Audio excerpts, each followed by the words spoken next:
আসসালামু আলাইকুম ওয়া রাহমাতুল্লাহি ওয়া বারাকাতুহু। দর্শক, আশা করছি আপনারা ভালো আছেন। যেখান থেকে আজকের এই ভিডিওটি দেখছেন সকলকে আন্তরিক মোবারকবাদ জানিয়ে শুরু করছি।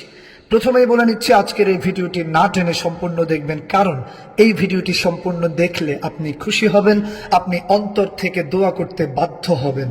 আর যদি আপনার ছেলে সন্তান থাকে এবং ওই ছেলে সন্তান যদি অসৎ সঙ্গের কারণে নষ্ট হয়ে যাওয়ার দ্বার প্রান্তে চলে যায়, পড়াশোনা একদমই করতে না চায়, বিশেষ করে মাদ্রাসায় পড়তে না চায়, মা বাবা ময় মুরব্বীর সাথে অশোভন আচরণ করে বেড়ায় এবং মোবাইলে গেমসের নেশায় আসক্ত হয়ে পড়ে, তাহলে আজকের এই ভিডিওটি আপনার জন্য যথেষ্ট উপকারী একটি ভিডিও হতে চলেছে। চলুন তাহলে শুরু করি। আর শুরুতেই ছোট্ট করে 2-3টা গল্প বলি, যেই গল্পগুলি আপনার জন্য অত্যন্ত জরুরি। মুফতি আবু তাহের আল মাদানী হুজুরের হাত থেকে যে ছেলেটি পাগড়ি নিচ্ছে তার নাম হাফেজ মোহাম্মদ মারুফ বিল্লাহ, বাড়ি বরিশাল ঝালকাঠি।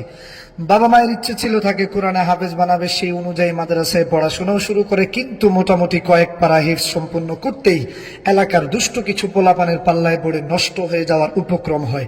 ফ্যামিলিকে পরবর্তীতে সাফ জানিয়ে দেয় হাফেজি তো দূরের কথা, মাদ্রাসার লাইনেই সে আর পড়াশোনা করবে না। ঘটনাক্রমে তার একজন সম্পর্কের ভাই, আমার খুব প্রিয়, ফেসবুকের মাধ্যমে আমার সাথে যোগাযোগ করে। এরপর আমি নিজ দায়িত্বে বরিশাল ঝালকাঠি গিয়ে তাকে বুঝিয়ে কলা কৌশলে আমার কাছে নিয়ে আসি। দীর্ঘ 3 বছর টানা আমার কাছে থেকে আলহামদুলিল্লাহ হিফজ এবং শুনানি সম্পূর্ণ করেই এখান থেকে সসম্মানে বিদায় নিয়েছে। ছেলেটির জন্য মন থেকে দোয়া রইল, সে যেন বড় হয়ে আলেম হয় এবং মা বাবার স্বপ্ন পূরণ করে দেশ ও জাতির মুখ উজ্জ্বল করতে পারে। আল্লাহ তাকে দ্বীনের জন্য কবুল করেন।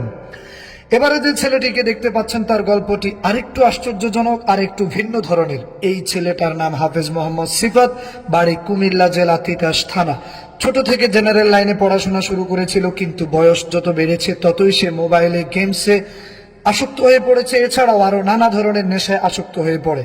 অবস্থা এতটাই খারাপ ছিল যে মা বাবার একেবারে অবাধ্য সন্তান হয়ে যাচ্ছিল। মাদ্রাসা তো দূরের কথা, জেনারেল লাইনেও তাকে আর পড়াশোনা করানো সম্ভব হচ্ছিল না। বাসায়ও ঠিকঠাক মতো থাকে না, অসৎ বন্ধুদের সাথে রাত বিরেতে আড্ডা দিয়ে দিনের পর দিন পার করছিল। অবস্থা খারাপের দিকে যাচ্ছিল, তাই তার ফ্যামিলি তিতাস কলাকান্দির জয়নাল হুজুর নামে পরিচিত ওই হুজুরের শরণাপন্ন হয়ে তাকে মাদ্রাসার লাইনে অর্থাৎ কোরআনে হাফেজ বানানোর সিদ্ধান্ত নেয়।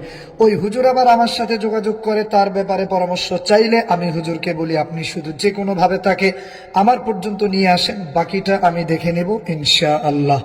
যেমন কথা তেমন কাজ। হুজুর একটা প্রাইভেট কার ভাড়া করে, সম্ভবত হুজুরের দোকান আছে, সেই দোকানের মাল কেনার কথা বলে তাকে কুমিল্লা লাকসাম আমার মাদ্রাসায় নিয়ে আসে। পরবর্তীতে টানা 4 বছর আমার মাদ্রাসায় থেকে একেবারে শুরু থেকে হিফজ শেষ করে এবং শুনানি দিয়ে গত রমজানে আমার মাদ্রাসা থেকে বিদায় নিয়ে মা বাবার স্বপ্ন পূরণে এক ধাপ এগিয়ে যায়। আলহামদুলিল্লাহ, মা বাবার অবাধ্য সেই ছেলেটা এখন মা বাবার সন্তুষ্টিতেই এলাকায় পড়াশোনায় লিপ্ত আছে। দোয়া করি সে ভবিষ্যতেও মা বাবার মুখে হাসি ফুটিয়ে তুলবে। এবারে যে ছেলেটিকে আপনারা দেখতে পাচ্ছেন, এটা একেবারেই অসম্ভবকে সম্ভব করার মতো একটা কাজ ছিল আমার জন্য। আপনারা জানেন আমি এমন চ্যালেঞ্জ নিতে সবসময় মুখিয়ে থাকি। এই ছেলেটির নাম হাফেজ মোহাম্মদ হৃদয়, বাড়ি লাকসাম নসরতপুর, আমার মাদ্রাসার কাছেই। ছেলেটির মা দেশের বাইরে থাকার কারণে ছেলেটি একেবারেই পথ ভ্রষ্ট হয়ে যাচ্ছিল, এতটাই নষ্ট হয়ে যাচ্ছিল যে আমি আর বিস্তারিত বলতে চাই না, বাকিটা আপনারা বুঝে নেবেন। ছেলেটির মা একেবারে পেরেশান ছিল, তাকে কিভাবে পড়াশোনা করানো যায়। অভিভাবক বলতে তার ডানে বামে কেউ ছিল না। একজন খালা ছিল, সম্ভবত খালার বাড়ি বরিশাল। সে প্রায় সময় বরিশাল টু লাকসাম, লাকসাম টু বরিশাল শুধু চক্কর দিত। ঘটনাক্রমে কারো না কারো মাধ্যমে ছেলেটির মা আমার সন্ধান পায়, এরপর আমার সাথে যোগাযোগ করে।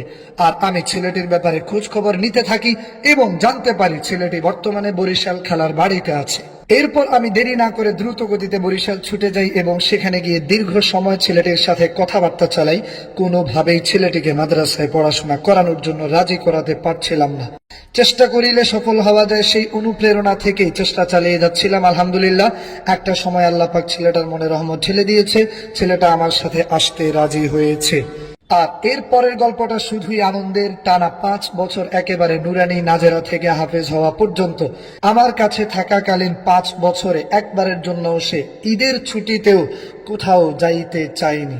সে আমাকে এতটাই ভালোবাসে যে বিদায় নেওয়ার পরেও সে এখনো আমার কাছেই আছে। কিছুদিনের মধ্যে সে বিদেশ চলে যাবে, তার জন্য দোয়া করবেন। তার বিদেশ যাত্রা যেন সুখকর হয় এবং পাশাপাশি আল্লাহ যেন তাকে দ্বীনের জন্য কবুল করেন। এবারে সর্বশেষ গল্পটি আপনাদের বলছি। ছেলেটির নাম হাফেজ মোহাম্মদ জুনায়েদ আল হাবিব, বাড়ি মনোহরগঞ্জ, কুমিল্লা। ছেলেটিকে কোনো মাদ্রাসাতেই পড়াশোনা করানো যাচ্ছিল না, যেখানেই দিয়ে আসে, আজকে দিয়ে আসলে কালকে সে আবার বাসায় চলে আসে। এভাবে বহু জায়গায় চেষ্টা করার পর অবশেষে আমার প্রিয় ভাই তার মামা আমার সাথে যোগাযোগ করেন। আশ্চর্যের বিষয় হচ্ছে এত অল্প বয়সে ছেলেটা মোবাইলে গেমসের প্রতি এতটাই বেশি আসক্ত হয়ে গিয়েছিল যে মোবাইলে ফ্রি ফায়ার গেমস না খেললে তার পেটের ভাতও হজম হয় না। দিন রাত 24 ঘন্টা খাওয়া দাওয়া ঘুম সব বাদ দিয়ে শুধু ফ্রি ফায়ার খেলায় ব্যস্ত থাকতো। আর এই জন্যই সে মাদ্রাসায় পড়াশোনা করতে চাইতো না। বিদেশ থেকে তার বাবা আমার সাথে যোগাযোগ করে, দেশ থেকে তার মামা ফেসবুকের মাধ্যমে আমার সাথে যোগাযোগ করে। দুজনের সম্মতিক্রমে পরবর্তীতে দায়িত্বটা আমি নিয়েছিলাম। আলহামদুলিল্লাহ এই ছেলেটাও একটানা 4 থেকে 5 বছর আমার কাছে থেকে হাফেজি শুনানি সবকিছু সম্পূর্ণ করে এই বছর আমার মাদ্রাসা থেকে পাগড়ি নিয়ে বিদায়ী হয়েছে। বড় আশ্চর্যের বিষয় হচ্ছে যেই ছেলেটাকে কোথাও বন্দি করেও রাখতে পারতো না, সেই ছেলেটা আমার কাছে যত বছর ছিল কখনো বাসায় যাওয়ার কথাও বলতো না, এমনকি ঈদের ছুটিতেও মাদ্রাসায় থাকতো। বর্তমানে সে ঢাকায় একটা মাদ্রাসায় কিতাব বিভাগে পড়াশোনা করছে।